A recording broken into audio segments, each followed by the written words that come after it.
માણસ છું. આ બધું જ એમણે બજારમાંથી ખરીદીને મોકલાવ્યું છે. લ્યો, એમને આવતા જરા વાર લાગશે એટલે અમને વહેલાસર પહોંચી જવા હુકમ કર્યો છે. ક્યાં છે દીકરી કુંવર? ચાલો આપણે એને શણગારી લઈએ.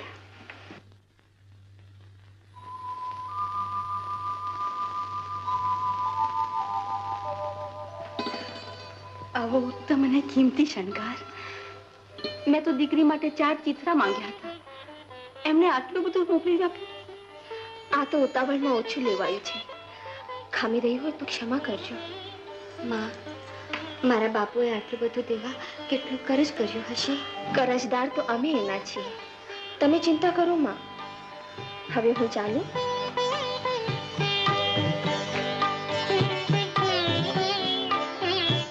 માણેકભાઈ, નરસિંહ મહેતા આવે ત્યારે એમને કહેજો કે તમારા વેપારના વાણોતર આવી અને આ બધું પહોંચાડી ગયા છે. લ્યો ત્યારે, જય શ્રી કૃષ્ણ. જય શ્રી કૃષ્ણ. જય શ્રી કૃષ્ણ.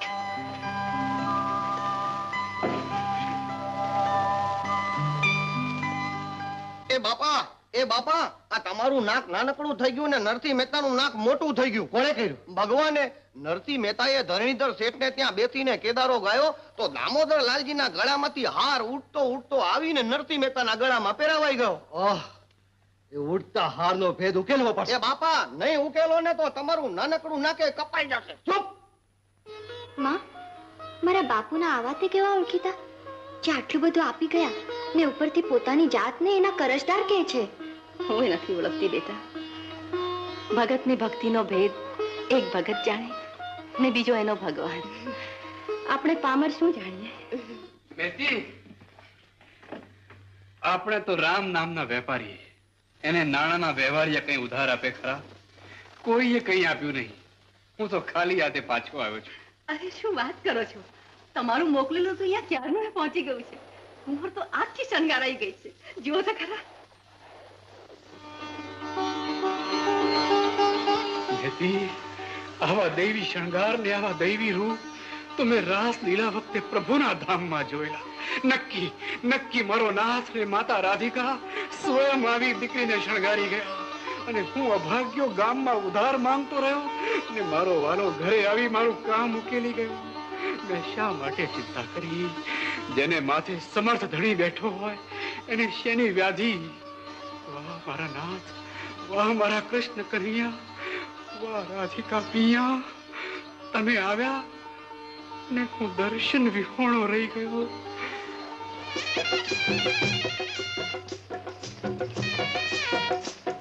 બા, ભાભી પાય લાગે છે. તારી જેઠાણીને લાગી?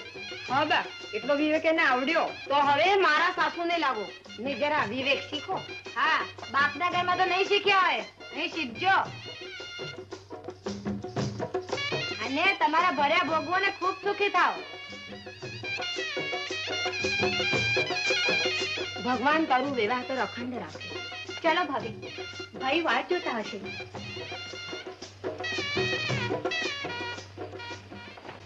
વો, આ ભગતની છોડી આણું તો ભરપૂર લાવી છે. આ એના બાપે આટલું નાણું ક્યાંથી કાઢ્યું હશે? ઠગ ભગત છે, કોઈને ઠગીને પડાવ્યો છે. આપણે શું, આપણા ઘરમાં તો આણું નાણું ને માણસ ત્રણેય આવી ગયા.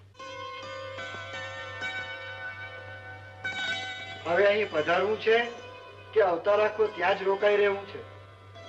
આપ હાથ છાલીને લઈને જાઓ, ત્યાં સુધી કેમ અવાય? ઓરડા સુધી તો મારા આવ્યા વગર જ આવ્યા. હવે ઢોલિયા સુધી આવતા શું થાય છે? ઓરડા સુધી અવાય, પણ ઢોલીએ પહોંચતા તો પરણેતરના પગ પાણી પાણી થઈ જાય. કા ઢોલિયો કઈ રાક્ષસ છે? ના, ઢોલિયો તો સંસાર સાગરની નૌકા છે. પતિ હાથ છાલીને એમાં બેસાડે નહીં ત્યાં સુધી સ્ત્રીને સંસાર સાગરના તોફાનોની પીઠ લાગે છે. હાથ ઝાલીને બેસાડું તો ભવપાત થતા વાર નહીં લાગે. સ્ત્રીના જીવનમાં પતિને પાસે લાવે ઢોલિયો ને પતિ પતિના જીવનમાં પ્રભુને પાસે લાવે ઢોલિયો. ક્યાંથી શીખ્યા આ બધું? ગરીબ મા બાપ પોતાની દીકરીને સંસ્કાર સિવાય બીજું શું આપી શકે? આપની સમૃદ્ધિના ચરણે મારા મા બાપે દીધેલા સુદામાના તાંદુળ જેવા સંસ્કાર અર્પણ કરું છું. નાથ, મારો હાથ છાલીને એવી રીતે સ્વીકાર કરો कि साथ भाव સુધી છૂટા ના પડીએ. राधे कृष्ण राधे कृष्ण राधे कृष्ण राधे कृष्ण राधे कृष्ण राधे जय श्री कृष्ण. जय श्री कृष्ण. ભગતરાજ, એક અરજ કરવાની છે. અરજ તો ઈશ્વરને કરાય. ઈશ્વરના સર્જનોએ તો એકબીજાને આગ્રહ કરવો જોઈએ. પણ ભગતરાજ, અમે તો દેવ છીએ. ચારે વર્ણ પ્રભુના સર્જેલા છે. કોઈ કોઈથી ઊંચું નથી, કોઈ કોઈથી નીચું નથી. પક્ષા પક્ષી ત્યાં નહીં પરમેશ્વર. તો ભગતરાજ, અમારા અંતરે ઉમંગ છે. અમારે ત્યાં હરિ કીર્તન કરવા આવો. જરૂર આવીશ. તમે તો મારા વાલાના વાલા છો. હરિના ગુણ ગાવા તલસતા હરિના જન છો. ગૌમૂત્ર છંટાવજો, તુલસીનો ક્યારો કરજો, અંતરે ને આંગણે ભક્તિનો દીવો પ્રગટાવજો. આપણે સૌ સાથે મળીને ઉત્સવ કરશું.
લીલા પીળા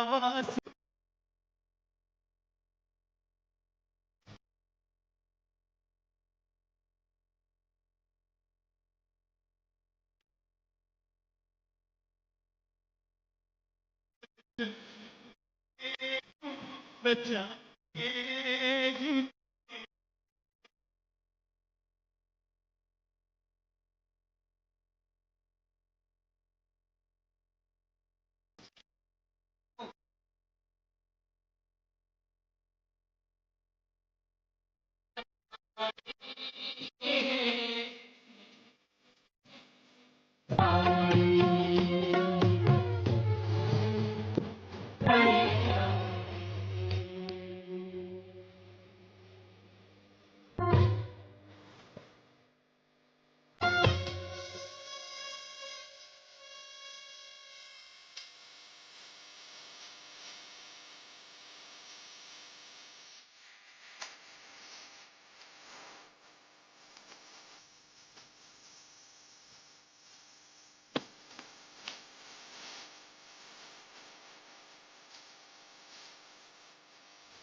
ભાઈઓ નાગરી નાથનું નાક કાપ્યું નરસૈયે ઢેઢવાળે કીર્તન કરી આવ્યો. તો પછી બોલાવો નરસિંહને અહીં મૂકી દો નાથની બહાર. હા હા એ નરસિંહ શું નાગરી નાથને ગાજર મોડો સમજે છે? ખરી વાત છે, હું હમણાં જ બોલી આવું. તમારે જવાની કાંઈ જરૂર નથી. એવા કામ તો છોકરાઓ કરે. મેં નરસિંહને હાજર કરવા ક્યારનો મારા હનુમંતને મોકલી દીધો છે. એ બાપા જો આવ્યો. એ બાપા શું છે? કેમ કેમ નરસિંહ આવ્યો? ના, એનો સંદેશો લાવ્યો. એ ભ્રષ્ટ બુદ્ધિથી લખાયેલો સંદેશો ભ્રષ્ટ જ હશે. વાંચજો. લ્યો વાંચું. અમે એવા રે એવા ભાઈ જેવા તમે કહો એવા રે, ભક્તિ કરતા ભ્રષ્ટ કેશો તોય કરશું દામોદરની સેવા રે. ધિક્કાર ધિક્કાર. આ ધિક્કાર નું તો હજી હવે આવે છે. ઉતાવળા થાવમાં સાંભળો. હળવા કામોનો હું તો નરસૈયો, મુજને હરિના જનવાલા, હરિજનથી જે અંતરગણ છે એના ફોગટ ભેરા ઠાલા. હું એમ કઉ છું કે હરિજનથી અંતર ન ગણવાનું કહીને કેવા શું વાગે? આ તો એ સાંભળી લ્યો. ભંગીથી પણ ભ્રષ્ટ પારકી નિંદા કરતો, ભંગીથી પણ ભ્રષ્ટ પેટ કોઈને પદ ધરતો, ભંગીથી પણ ભ્રષ્ટ જે દાતાને અટકાવતો, અરે છે ભંગી શ્રેષ્ઠ એના થકી જે સાધુને સંતાપતો. કાપી નાખ્યું બાપા, આખી નાગરી નાકનું જળ મૂળથી કાપી નાખ્યું. હવે નાક તો એ નરસિંહનું કપાશે. સૌ નાગરજનો હવે નિર્ણય લ્યો. નરસિંહને નાક બહાર મૂકો અને આજથી એની સાથેનો બધો જ વ્યવહાર બંધ. બસ તો આવતીકાલના જ્ઞાતિ ભોજનમાં નરસિંહના કુટુંબને નોતરું નહીં. પણ જેને ત્યાં ભોજન છે તે યજમાન તેને બોલાવે તો આખી નાગરી નાતે પંગતમાંથી ઉઠી જશે. કોઈએ ઢેઢ અને ઢેઢના કુટુંબ સાથે ભોજન નહીં કરે. બોલો બધાને છે કબૂલ? હા કબૂલ છે કબૂલ. એ બાપા હવે તમે નરસિંહ મહેતાનું નાક બરોબર કાપી આપશો.